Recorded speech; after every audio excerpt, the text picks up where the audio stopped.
Alright gamers, today we're going to go back and revisit 1983. The movie was Return of the Jedi and the game Battle at the Sarlacc Pit. Let's check it out. Alright, so before I set up the board any further, I wanted to show you this neat setup by using the box that came with the game. Let me pick this up slowly. You're using the box that came with the game. They give you these inserts that all fit together, and you can see actually there's the Sarlacc there at the bottom, and the pieces are going to drop in that Sarlacc pit. So the setup looks really sweet. Now let me show you what it looks like when it's all said and done. Now in this game you get to be 4 heroes. You get to be Leia, Luke, Chewbacca, or Han, and you'll start at the prison barge right here in the prison galley. And that's where you'll go. As you see, we have Gomorian set up along the way. We have a Nikto, which you'll have to defeat after defeating all the Gomorians, and Boba Fett, who looks nothing like Boba Fett.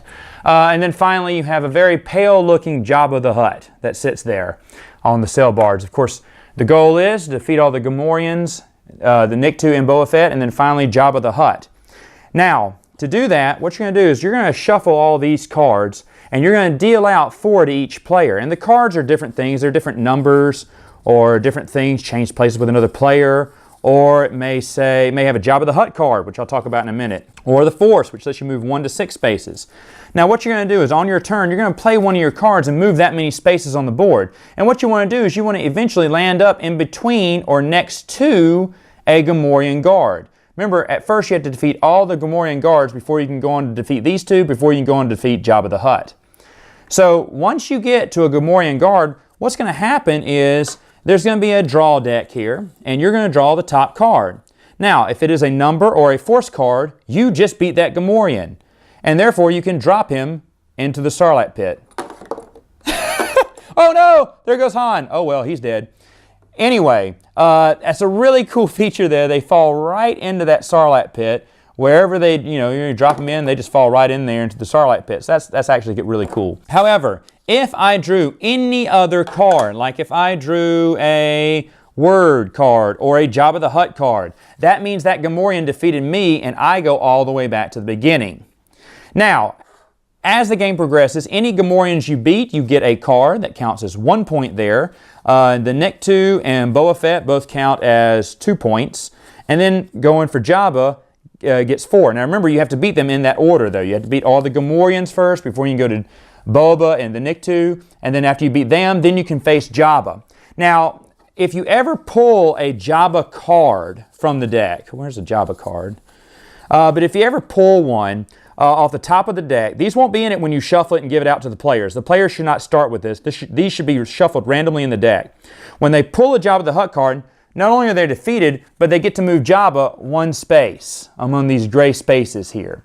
So you just kind of move silently across the sail barge there and oversee the battle on the sail barge going down. Also, to defeat Jabba is a little bit different. You either have to play a force card from your hand once you get next to him to defeat him, or randomly pull one from the deck. So if you don't have one, you say, okay, let's see if I can beat Jabba. No, I did not. I have to have a force card to beat him. And if that's the case, then you go back down to start. Now, after the game is over, everyone's going to tally up all the people that they threw into the Sarlacc Pit, and the person with the highest score wins. And that is Return of the Jedi, Battle at the Sarlacc Pit. Alright, so Battle of the Sarlacc Pit. What do I think about it? Well, I think Lando is in trouble there. No, seriously. I never knew about this game. Now, being a big Star Wars fan and board game fan, that's kind of wild. I didn't know about this. Doesn't surprise me that they made games back in the 80s, especially about Return of the Jedi. So when I saw it, I was like taken aback. I was like, what is this? Now, I found it super cheap for like 15 bucks, which is basically at this point in time of the video, half the price it's going for online, I think, when I was looking for it. And I was like, wow, okay, so I'll check it out. The setup is really cool. The cool things I like about this game is the Sarlacc Pit, obviously, right? And then throwing them, if you just tip them over, they hit the side and they all slide down into the Sarlacc's, stomach. I love that. And Sarlacc's just eating each one. That part of the game is really fun. The other parts of the game, very generic, very basic.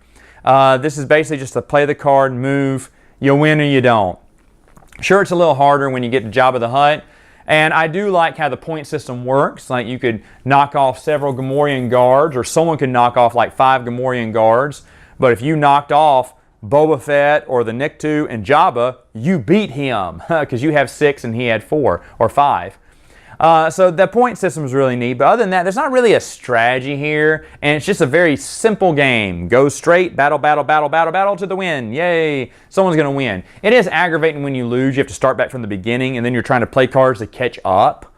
You know, that can be aggravating. But of course, that, you know, if you were in the lead and you were just killing everyone, then you had to go back. Everyone who had to catch up to you now has a head start, and they could actually win the game. So maybe that's not really a complaint.